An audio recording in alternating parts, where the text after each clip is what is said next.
Au nom du Père et du Fils et du Saint-Esprit. Amen. Mon Seigneur et mon Dieu, je crois fermement que tu es ici, que tu me vois, que tu m'entends. Je t'adore avec profonde révérence. Je te demande le pardon de mes péchés et la grâce de faire avec toi ces 10 minutes de prière pour mieux comprendre ce que tu me demandes, ce que tu attends de moi, Seigneur. Ma Mère Immaculée, Saint Joseph, mon Père et Seigneur, mon ange gardien, intercédez pour moi.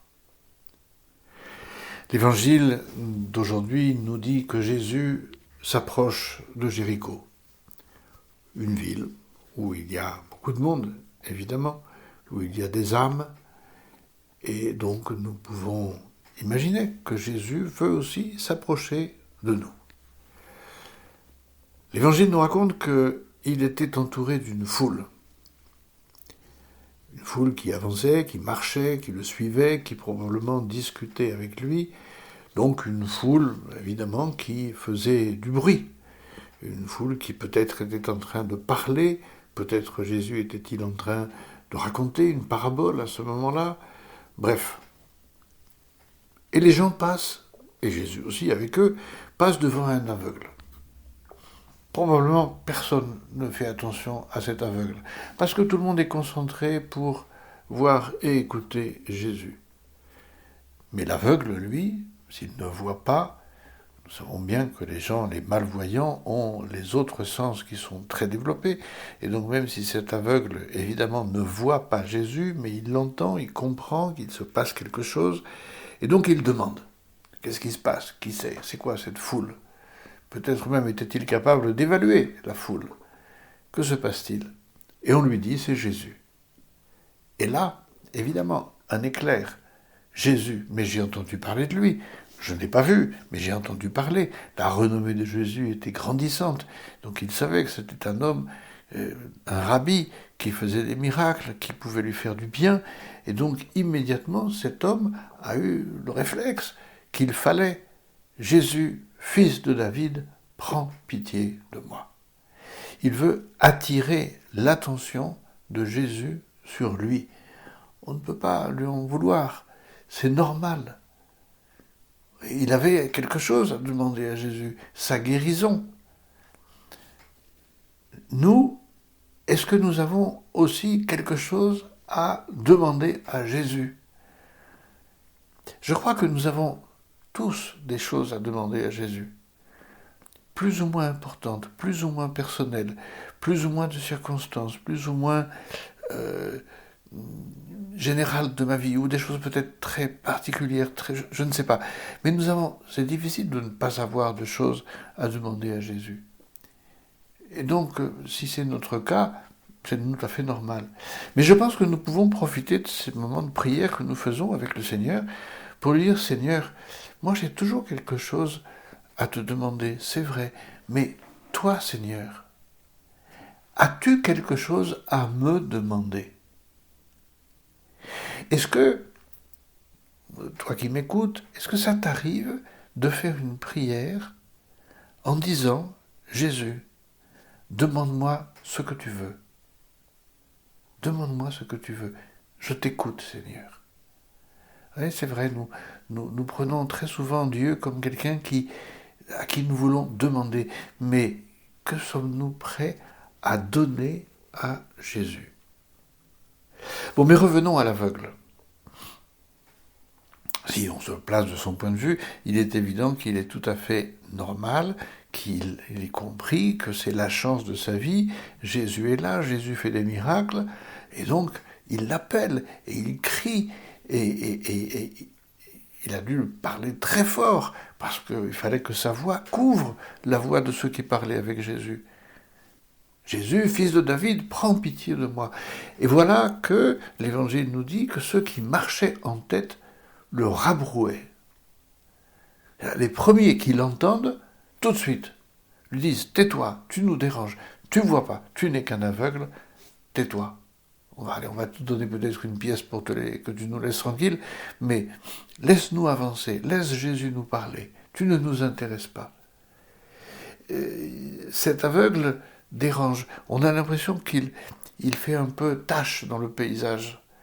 Et c'est pas la première fois que ça arrive. Rappelez-vous ce moment très bref, raconté de manière très rapide dans l'Évangile, où on amène des enfants, des nourrissons même parfois, à Jésus. C'est quelques versets plus haut dans l'Évangile de Saint Luc. On lui amène des enfants, des nourrissons, et les disciples ne les écartent. Laisse. Ne dérange pas le maître. Ne dérangez pas le maître pour vos enfantillages. Et Jésus leur dit non, laissez-les venir à moi. Et là, il va faire la même chose avec cet aveugle. Il y a des gens qui lui disent tais-toi, qui veulent l'écarter, et Jésus dit non. Et il demande amenez-le-moi. Jésus demande à ce qu'on lui amène cet homme. Nous sommes entourés de gens, peut-être nous aussi, qui sont un peu aveugles par rapport à Dieu, qui ne voient pas Dieu, qui ne voient pas l'intérêt d'ailleurs de Dieu, qui ne voient pas l'intérêt de la religion, qui ne connaissent pas Jésus. Avons-nous envie de les amener à Jésus? Est-ce que nous avons... comment est-ce que nous sommes? Est-ce que nous... Alors nous n'allons peut-être pas gronder les gens qui veulent qu'on leur parle de Dieu, mais peut-être on ne les écoute pas, peut-être on ne se pose pas la question. Il y a beaucoup de gens autour de nous qui peut-être voudraient demander cela à Jésus. Jésus, fais-moi voir. Fais-moi voir. Et cet homme, c'est ce qu'il va demander. Que veux-tu que je fasse pour toi? Mais Seigneur, que je vois, domine ut videam, dit le texte latin. Seigneur, que je vois. La traduction française dit que je retrouve la vue. Ça veut dire que peut-être qu'il avait vu avant et il ne voyait plus à cause d'une maladie. Et nous avons aussi des maladies, entre guillemets, qui nous empêchent de voir Dieu. Ces maladies qui s'appellent nos passions, nos intérêts, notre argent, notre temps, nos loisirs.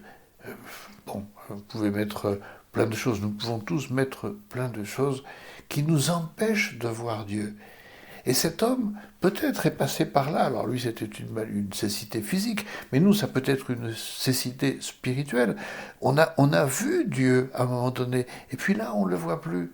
Combien de gens me disent « Ah, mon père, moi, quand j'étais petit, vous savez, quand j'étais jeune, mais je servais la messe, et évidemment, je buvais. » Ça, c'est le grand classique des messieurs qui me disent qu'après, revenu à la sacristie, ils finissaient les burettes, le vin. Ok, d'accord. Et maintenant, vous ne le voyez plus ? Oh, maintenant, vous savez, la vie, voilà, je me suis écarté. Et ça serait bien que vous retrouviez la vue. Peut-être que vous essayez de comprendre quels sont les obstacles qui vous empêchent de voir Jésus. Cet homme qui est sur le chemin de Jéricho, cet homme sait ce qu'il a perdu. C'est pour ça qu'il dit à Jésus, « Seigneur, que je retrouve la vue. » Est-ce que nous, de notre côté, est-ce que nous mesurons bien ce que peut-être nous perdons en vivant éloignés de Jésus? Seigneur, aide-moi. Seigneur, fais-moi voir ce qui obscurcit mon chemin. Seigneur, fais-moi voir ces obstacles qui m'empêchent de te voir. Des obstacles peut-être personnels, peut-être de mon mode de vie. Mais Seigneur, il faudrait peut-être que je retrouve la vue, moi aussi. Mais pour ça, il faut que je me demande quelles sont mes priorités, quelles sont les priorités de ma vie. Et Seigneur, est-ce que la priorité de ma vie, c'est de comprendre ce que tu me demandes? Ou est-ce que la priorité de ma vie, c'est de te demander ce dont je crois avoir vraiment besoin? Voilà. Peut-être qu'il faudrait que nous renversions, que nous devenions comme cet aveugle qui sait ce qu'il a perdu en perdant la vue, et nous savons ce que nous avons perdu peut-être en abandonnant un peu Jésus, et alors on va le trouver et lui dire, Seigneur, fais-moi retrouver la vue. Redonne-moi, Seigneur, le sens des priorités. Rappelle-moi, Seigneur, quelles sont les vraies priorités de ma vie. Et Jésus nous répondrait, la vraie priorité de ta vie, c'est que tu entres dans la vie, avec un V majuscule, dans la vie éternelle. Que la Vierge Marie nous aide à retrouver cette priorité dans ma vie de tous les jours.